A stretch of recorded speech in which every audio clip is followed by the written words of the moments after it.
Hello friends, आपका स्वागत है हमारे इस यूट्यूब चैनल में। आज के इस वीडियो में हम लोग देखने वाले हैं मानव में पाचन। जैसा कि हम लोगों ने पहले पढ़ा कि प्राणियों में अंतर्ग्रहण की कई विधियां होती हैं, उसी अंतर्ग्रहण में हम मानव द्वारा पाचन की क्रिया को समझेंगे।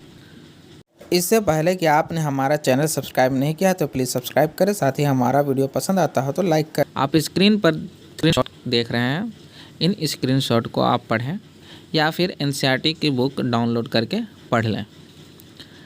हम इन्हीं पर चर्चा करेंगे और समझेंगे कि मानव में पाचन की क्रिया किस प्रकार होती है। दांत और जिह्वा अर्थात ज़ुबान, इन दोनों के लिए हम लोग अलग से वीडियो देखेंगे कि किस प्रकार से ज़ुबान पर स्वाद की कलियां होती हैं और दांत के कितने प्रकार होते हैं उनको हम लोग समझेंगे।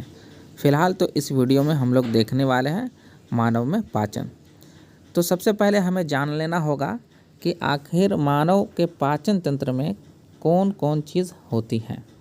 जैसा कि आप यहाँ पर देख रहे हैं, ग्रीन कलर में जो आप देख रहे हैं यह है ग्रसिका, जिसे आप समझ सकते हैं कि किस तरह से मुंह से भोजन इस ग्रसिका से अंदर जाती है। इसके बाद आप समझ सकते हैं कि भोजन जो निगला गया है वो पेट में जाता है, अर्थात आमाशय में जाता है, स्टोमक में जाता है। यह स्टोमक है। आमाशय से भोजन जो है आगे बढ़ते हुए छोटी आंत अर्थात क्षुद्रांत में, उसके बाद बड़ी आंत अर्थात विरहांत में जाता है। आइए इसे अब पीछे पीठ की तरफ घुमा करके देखते हैं। जैसा कि आप यहाँ पर देख रहे हैं, बड़ी आंत से भोजन पचने के बाद आपको आगे बढ़ते हुए मलाशय में चला जाता है। आप यहाँ पर देख सकते हैं। इसके बाद ये दोनों किडनी आप देख सकते हैं, वृक्क को। और चलते हैं इसे आगे की ओर, फिर से देखते हैं और समझते हैं इसे कि किस प्रकार से यकृत है। यहाँ पर आप यकृत को देख सकते हैं। पीछे की तरफ से देखते हैं, ये देखिए।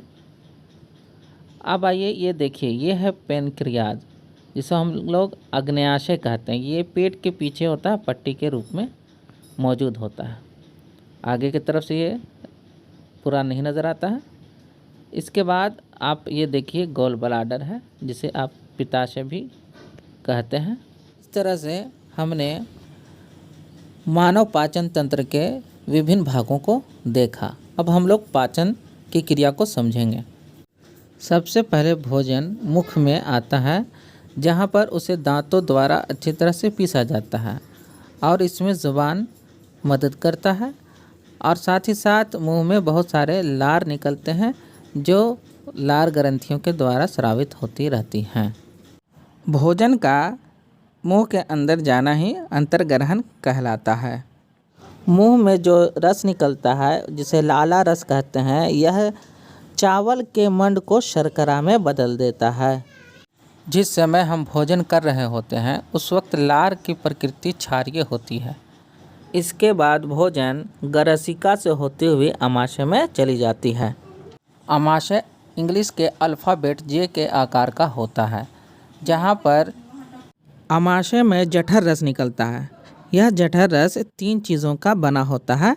इसमें है हाइड्रोक्लोरिक अम्ल, श्लेष्मा जिसे म्यूकस भी कहते हैं, और निष्क्रिय पेप्सिनोजेन। ये 3 प्रकार की चीज़ें मिलकर के जठर रस बनाती हैं, जो भोजन पचाने में सहायक होती हैं। आमाशय में हाइड्रोक्लोरिक अम्ल सभी छोटे छोटे कीटों को मार देता है, सूक्ष्म जीवों को मार देता है, और हमारे आमाशय की दीवारों को श्लेष्मा रक्षा करती है। वह उसके चारों तरफ फैल जाती है और हाइड्रोक्लोरिक एसिड से हमारे आमाशय की दीवारों को बचाती है। और निष्क्रिय पेप्सिनोजेन जो है वो हाइड्रोक्लोरिक अम्ल के उपस्थिति में पेप्सिन में बदल जाती है, जो हमारे प्रोटीन को पेप्टोन में बदल देती है। हमारे पेट में, हमारे आमाशय में जो भी प्रोटीन जाती है उसे पेप्टोन में बदल देती है। आमाशय में भोजन महीन लेई जैसा हो जाता है। इसके बाद यह 7.5 मीटर क्षुद्रांत अर्थात छोटी आंत में जाता है। यह छोटी आंत घुमावदार नली होती है जो 7.5 मीटर लंबी होती है। अब इसमें पित्तरस जो यकृत में पित्ताशय होती है उसमें जमा रहती है वहाँ से, और अग्न्याशय रस जो अग्नाशय से आता है यहाँ भोजन में मिलता है। आंत्र ग्रंथियों से आंत्र रस भी भोजन में आकर मिलता है, जो तीनों मिलकर के भोजन पर क्रियाएं करती हैं। छोटी आंत में भोजन पर क्रियाएं होने के बाद वसा अम्ल तथा ग्लिसरॉल में बदलता है, और प्रोटीन जो होता है वो अमीनो अम्ल में बदल जाता है। छोटी आंत में बहुत सारी उंगली जैसी संरचना होती है जिसे रसाकुर कहते हैं।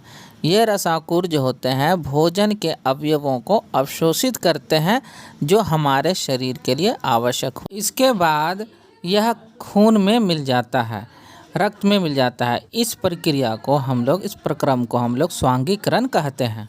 इसके बाद भोजन जो है छोटी आंत से होते हुए बड़ी आंत में पहुंचती है, जहां पर इसमें अत्यधिक मात्रा में जो जल होता है और कुछ खनिज लवण होता है उनका अवशोषण होता है। अंतिम रूप से अवशोषित भोजन जो है आगे बढ़ते हुए मलाशय में पहुंच जाता है, जहां मल द्वार के रास्ते से हमारे शरीर से बाहर आ जाता है, जिसे हम निष्कासन कहते हैं। इस तरह से मनुष्य में पाचन की क्रिया अंतर्ग्रहण, पाचन, अवशोषण, स्वांगीकरण तथा निष्कासन के द्वारा पूर्ण होता है। इसी के साथ मनुष्य में पाचन समाप्त होता है। अगर हमारा वीडियो आपको पसंद आता हो तो प्लीज़ लाइक करें और शेयर करें। धन्यवाद।